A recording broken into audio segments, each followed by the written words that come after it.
Hello mga palangga, welcome sa aking uh, YouTube channel. So, to this video mga palangga, i-share ko sa inyo yung aking nabili sa market ngayon. So, ito po yung aking nabili.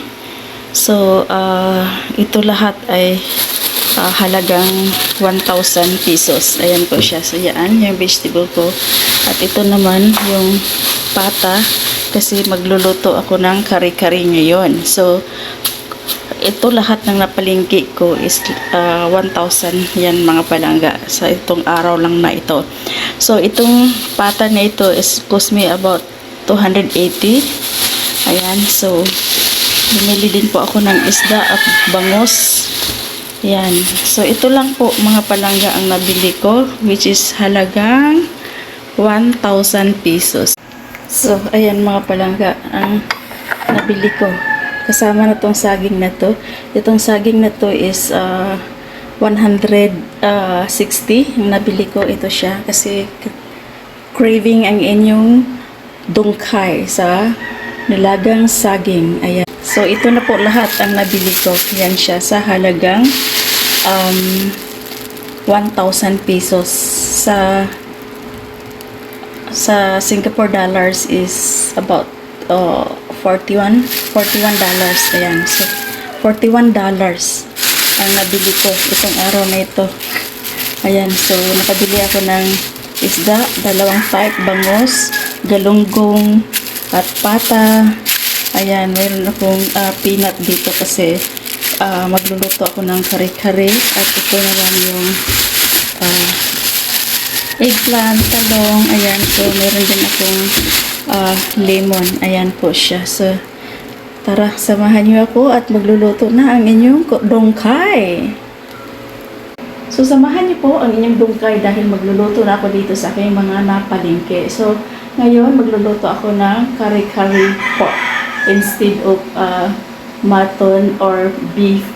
So, ito po yung aking lulutuin. Ayan, yung pata po siya. So, stay tuned at tignan niyo po ang aking pagluluto ng kare-kare pork. Ayan. Kasi usually, ang ginagawang kare-kare diba is yung baka. So, ngayon, i-try naman natin yung pork. Ayan. Baboy. para social naman pork. Ayan, o diba. So, stay tuned. Yeah, ito din kasama sa 1,000 kong nabili ngayong araw na ito. So, kung gaano ka expenses ang...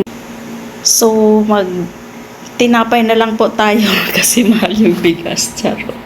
Ganon. So, itong tinapay na ito ay 25 pesos yan. At ito naman is 85. 85 siya at saka 25 ito. So, ito naman binili ko kasi gagawa ako ng burger. Ayan, so burger bread, charot. Yeah, so stay tuned mga palangga at magluluto na ang inyong dongkay. So ito na po yung aking mga ingredients sa aking pork kare-kare. Ayan po. So ibang luto na naman tayo ngayon. Ayan, so meron akong ito, kare-kare paste and peanut butter. Meron akong bagoong long beans, eggplant, and this is a Chinese Baguio Pichay. Ayan po. So, now,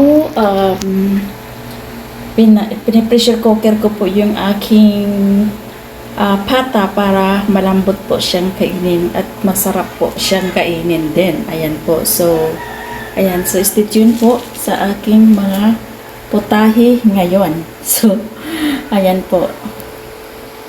Dahil happy cooking ang inyong dungkay ngayon. Happy cooking ang inyong dungkay ngayon. So, mayroon ako lahat ditong aking lulutuin.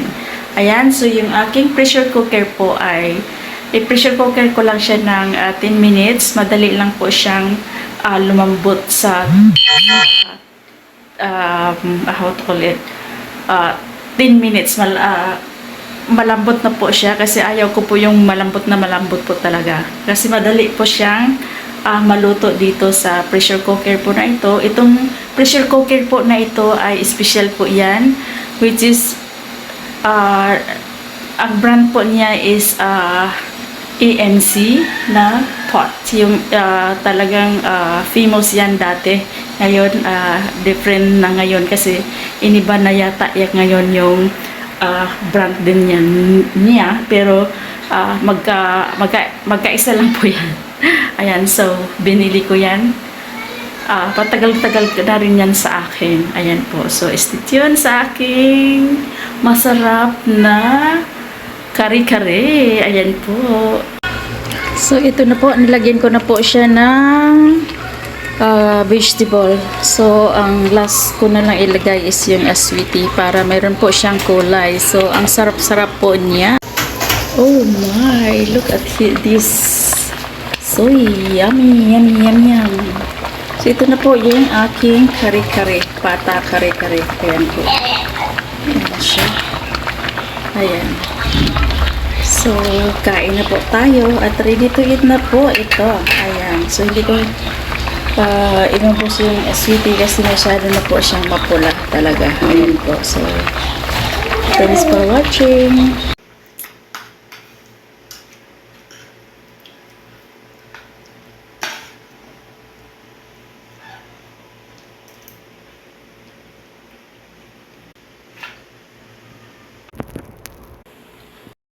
So, ito na po yung aking kare-kare. So, yummy. Thanks for watching. Bye-bye.